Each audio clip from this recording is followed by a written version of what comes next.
Hey guys, it's Grimner here, and today we are talking about, well, one of my favorite probably methods of making money, well, currency in this league, last league, which is going to be Tujen and farming Black Scythe logbooks and haggling, lots of haggling. Do you want your quad stash tab, one of them, to look like this in like an hour of work? Well, if you do, then stick around and I will explain you how I do this and how I get this amount of currency. This is about 70x, give or take, in terms of if I would sell all of this bulk. I mean, of course, I won't sell it because I craft stuff, and that's one of the main reasons why I love this strategy, because you will have all the possible currencies and oils and catalysts, fossils, you name it, you will have it. You know, delirium, the simulacrums, and all that stuff. Ancient orbs, some more gambles, if you will. So yeah, and this is 70x, and an hour ago this pretty much did not exist. I got it from Haggling. Now, I suppose probably the thumbnail for this video is going to be a little bit clickbaity. This is not purely from 20 runs. It is, but it isn't. And I will explain to you now what and why. So I ran 60 Black Scythe logbooks, I level 83 in the last 2 days. And I usually run them 20 by 20 by 20. And then I usually, after each 20, each set, I spend all the coins that I get on haggling, and then I just write everything down and all that stuff. This is after the last 20, when I just bought extra coins with the currency that I made, just to spend all of my currency. As you can see, it's pretty low now. Usually lesser and greater, the first two tiers are gonna be the ones that you run out of the fastest, even if you don't pick up like super crappy stuff, which I also really didn't. I did pick up some, you know, some chromatics, some chance orbs, because I'll do some other stuff later, and it's just gonna be useful. I won't have to spend my time buying that stuff. So yeah, I spent most of my currency there, and yeah, that's what I got. That was like an hour of haggling, maybe a little bit less. And I didn't pick up all of the, you know, like alks and stuff. If I didn't see it's like a good deal, I usually picked up only like full stacks of 10 and 20 and all that. So yeah, pretty much the first thing that I will show you is going to be the logbook itself, what to look for, what kind of logbooks you want to run. Oh my god, cat, please calm down. Okay. I run Black Scythe, as you could see, because of Tujen. First things you probably want to look for, I'll show you some other logbooks. I mostly run them normal, so it's fine to buy the corrupted ones. But of course, if you don't buy the corrupted ones, you can reroll these modifiers. Some people don't know this, but you can actually just use blessed orbs to reroll these stats on them, like the number of explosives. You want to have that as close to 40% as you can, and all of that stuff. So the best ones, for me at least, are number of explosives, explosive range, explosive placement range. Extra suffixes on remnants is pretty good as well. And obviously the number of monster markers remnants is always nice, because you will just get more density. That means also more currency in terms of the expedition stuff. But the first ones are usually the explosive ones. There's also one which is it has like 20% maximum chance of duplicating loot from the chests. If I have it, I try to max it out and then just go for chests more instead of like runic monster stuff from the remnants. So that's about it. That's kind of what you want to look for. And I run them high level 83 because if you drop some bases and stuff, it's always nicer. Because I actually didn't add to my profits. But yeah, I got like a few pretty good rings and stuff. You will get them. Sometimes you get some really insane ones because you can actually manage to drop like, I don't know, 20 influenced jewelry in one if you really want. But yeah, that's pretty much that. I will first probably tell you what I got from the last 60 I did. So to sum it all up, I made 73 exalts in pure profit, that is after buying them, and I did buy them at a pretty high price. I bought them at 50C each. For the most part, I just have some people that farm them, and I buy them from those guys. And I buy them for higher prices because, you know, it's kind of nice that people keep them around for you. But in general, they were like 40 to 45C each when I was buying them. So your profits actually probably would be higher if you buy them on trade. It was 85x with a doctor that I dropped as well. But I'm not really counting that as that's like a pretty lucky drop. I got 0 exalt drops. So yeah, I would say these profits are actually pretty average because my haggles also ended up with like in pure exalts, I think I got like 3 in the last 400 rerolls or something like that. So it's pretty bad. Because sometimes you can even get like stacks of 3 to 5 exalts a pop, and you know. But you always know that you will get pretty good profits because you get all of these other orbs, chaos orbs, stack decks, all of this, and you will make money. You can't lose money doing logbooks, at least the Black Scythe ones. You can do Gwenin, but it's kind of a risk reward type of thing. If you do that, you might end up getting a mage blood and making insane amounts of money. But that is not really always the case, and when you don't really make that much money. So that's about it. I will quickly open Logbook and I will tell you about the explosive placement and stuff. Pretty much why I'm making this video is I kind of thought that everyone knows what's up with the expedition and the logbooks and stuff, but I see lots of people just farming the logbooks, selling them. And when I talk to them, they don't really even understand sometimes why people buy them, which is kind of insane considering that one logbook is like 6 minutes, 5 minutes to run for me, and I'm not super fast. And each logbook is like 1.2x profit for me at least. So yeah, first things first, I usually look for a good start. I look around on the map where is like a boss or the underground entrances, because usually the underground stuff I take last and boss I take first because I just can't kill it if I take it with like all the super crazy modifiers. But yeah, I look around.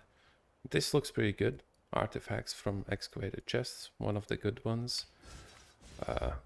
There's this stack decks from chests from runic monsters is like one of the best things. Cat, please shut up. Oh my god. Cat, shut up.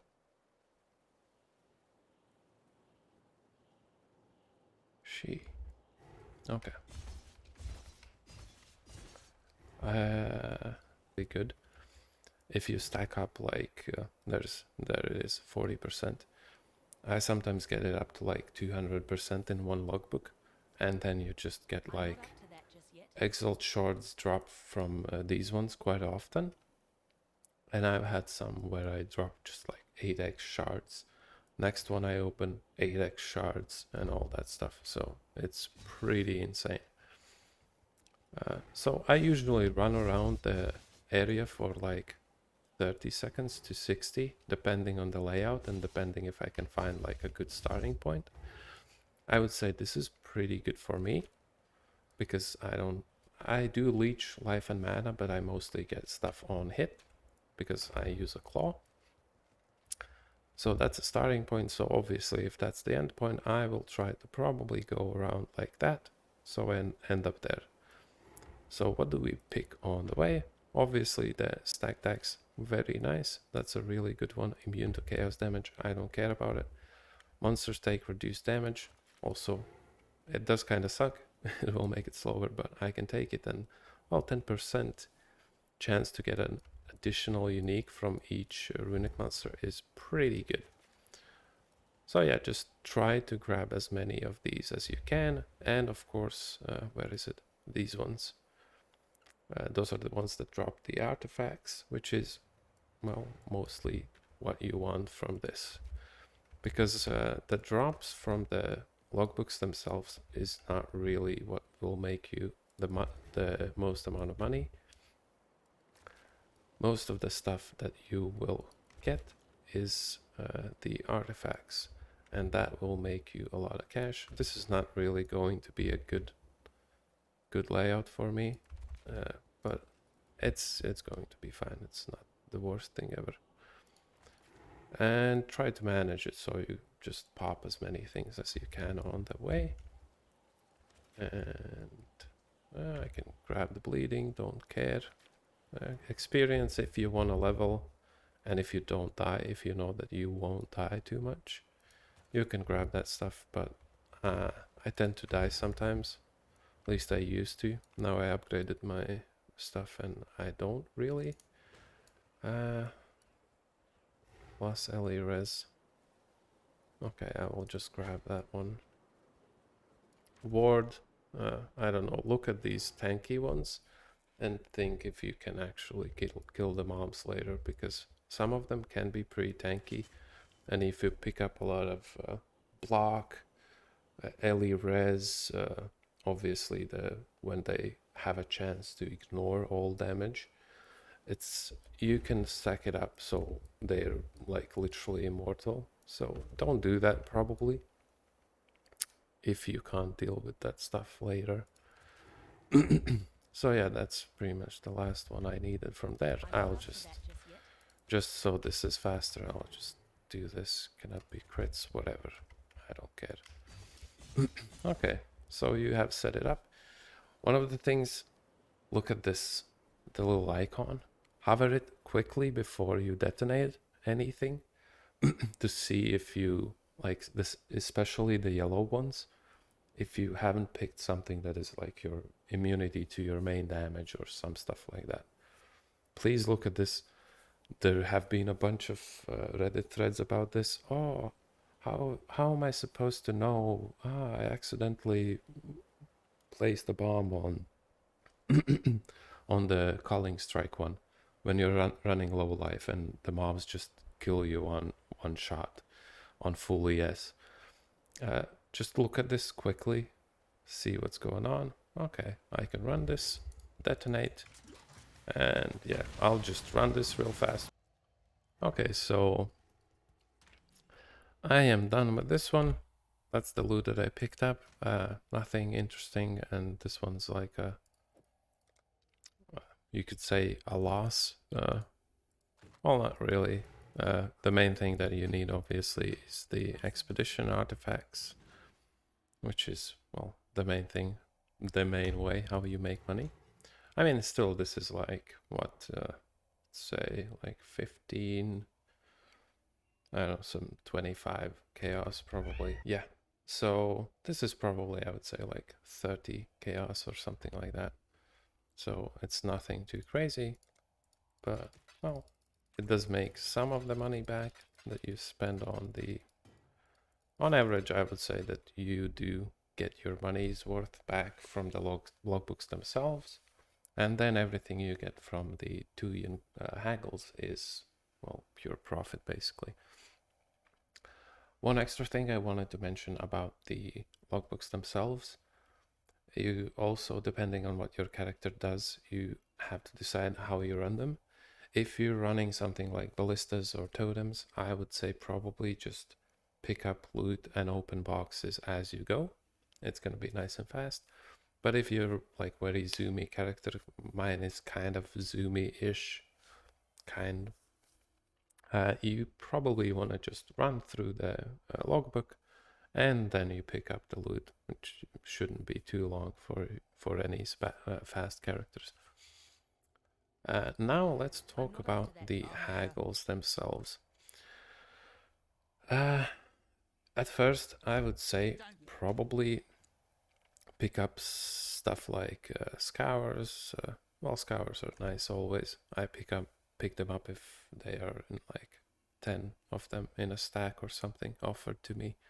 But yeah, I usually pick up alchemy orbs until I get like 2k, so I can completely remove it from my loot filter. And you know, some of the stuff. I never pick up augmentations. That's kind of a waste of time. I do need them sometimes, but I pick up enough of them normally for my crafting purposes. Chromatic orbs, very nice because you always need them. Whether you craft or not, you will sometimes need them, and sometimes you need to do stuff like this, for example, where on evasion chest you need 4 off color ones, and well, you will probably spend like 500 plus chromes on that.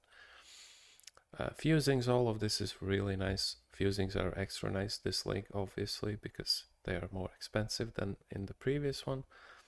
Ancient orbs, of course, super nice, and they're very cheap also on Tujen. How you haggle? Sorry, my cat being an ass as per usual when I try to make a video. So yeah, people have a kind of a misconception about the haggling itself. You do have a risk of losing the item that you're haggling for if you go under 30% of the original price on the first go. There is a chance, but it's very low, so I would only abide by that rule of thumb only when I'm picking up like exalts.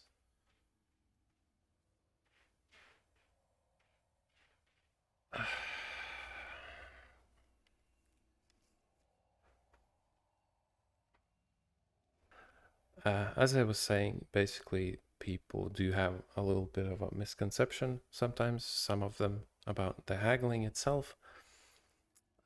More or less the rule of thumb is that you can go to like 1/3 of the original price or even lower. It's fine. Of course, he's not going to accept it, but it's going to increase your chances of getting really... my cats. It's going to increase the chances of you getting a better haggle, so it's worth doing. I wouldn't, however, do it on like multiple exalt drops and stuff like that, or like Cortex or something if you get lucky. Just because there is a chance that Tujen can just be like, oh, fuck off, I'm not gonna give it to you. So don't do it on those. On 1x drops, I still go to 1/3. Let's just do a couple of these. So I usually go to like, well, that's like 1/4 more like than 1/3. And just 1/3, 1/3. And I got it, I think, under half of the cost. So on the super cheap ones, I just tend to go to like 65% of the original cost, and it works out very nicely. But yeah, one of the things is that you will probably run out first on the lesser and greater ones, and that's just how it is. At least if you pick up, you know, cartographers, chisels, all of the chaos you can get in the stack decks. Divine orbs are kind of pointless at this point to pick up. They're not expensive enough to waste your exceptional artifacts. I usually just pick up like some oils too, but you know, I don't go too crazy on all that stuff. But yeah, it all adds up. If you want, you can just like roll through everything really fast, but I don't really do that. I start to do that maybe after like first 200 logbooks that I've done, and at that point I just have like alterations. I have like 20-30,000 of them, like 15,000 fusings, and you know, all of the currency that I need I have tens of thousands of. So at that point I just start kind of just going through. Okay, this is nice. Okay, some fuses, whatever. Oh, nice. Got some div cards. Well, stack decks. Some regals, nice for crafting. Don't have to buy them. Oh, more stack decks. Really good. I'm now going a little bit faster than I usually. No, not faster. I'm going as I'm going normally, but I would suggest if you want to save your currency a little bit more, you can be a little bit more considerate about what you're doing here. You will get a bunch of scarabs as well. One of the good parts about this. If you decide later to map or something, of course you can just not sell them, and you will have a bunch of scarabs when you decide to do some crazy mapping or whatever. Yeah, I ran out of the greater ones, and that is the first one. If you do like 50 of them, you will get somewhere around 50k of these two, and grants you will have some 35k probably, and exceptionals like somewhere around 10k. So, but these two, the highest tiers, are not really that important in the sense of saving them, because after the first 50-ish, you will always have a surplus, unless you literally rush through and only buy the expensive things, which, well, I will buy this one. It's fine. But yeah. Yeah, actually, glass blowers baubles are really nice, because you kind of do need them, and I'm kind of too lazy usually to buy them. So I just go through and buy those, get the chaos, get these fuses. Oh, whatever, yeah. So you see, that was 12 of them. It wasn't super great, but it was okay. And yeah, that's pretty much all that I'm going to talk about this time. If you have any questions or suggestions, whatever, leave them in the comments below. I will probably do some 240 of these more. No, 220, so I have done 300. And then I will make a separate video just discussing the whole loot. I kind of want to get at least a mirror shard from Tujen, or a mirror this league. I kind of wanted to last league, but I started doing this a little bit late. So yeah, and it was as great last league. I think, well, this league, I think it's actually better. So for some reason it feels better. So yeah, I highly suggest you do this. And yeah, I'll see you on the next one. Peace.